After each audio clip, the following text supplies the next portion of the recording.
in 1991, you pleaded guilty to 2 counts of withholding information from Congress regarding your involvement in the Iran-Contra affair, for which you were later pardoned by President George H.W. Bush.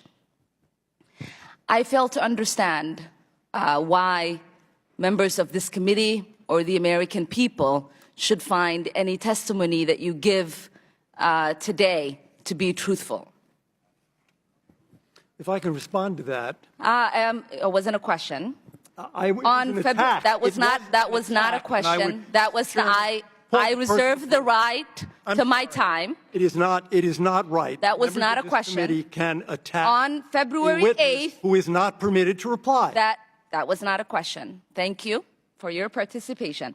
On February 8th, 1982, you testified before the Senate Foreign Relations Committee about U.S. policy in El Salvador.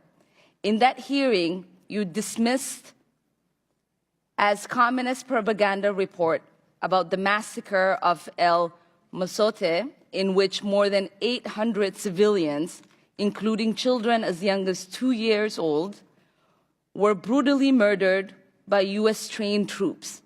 During that massacre, some of those troops bragged about raping a 12-year-old girl before they killed them. Girls before they killed them. You later said that the U.S. policy in El Salvador was a fabulous achievement. Yes or no, do you still think so? From the day that President Duarte was elected in a free election to this day, El Salvador has been a democracy. That's a fabulous achievement. Yes or no, do you think that massacre was a fabulous achievement that happened under our watch? That is a ridiculous question, and I yes or no? No. I will take that as a yes. I am not going to respond to that kind of personal attack, which is not a question. Yes or no, would you support an armed faction within Venezuela that engages in war crimes, crimes against humanity or genocide, if you believe they were serving U.S. interest, as you did in Guatemala, El Salvador, and Nicaragua? I am not going to respond to that question. I'm sorry. I don't think this entire line of questioning is meant to be real questions, and so I will not reply.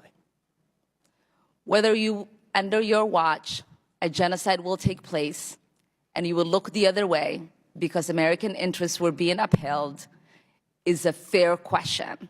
Because the American people want to know that anytime we engage a country, that we think about what our actions could be and how we believe our values are being furthered. That is my question. Will you make sure that human rights are not violated and that we uphold international and human rights? I suppose there is a question in there, and the answer is that the entire thrust of American policy in Venezuela is to support the Venezuelan people's effort to restore democracy to their country. That's our policy.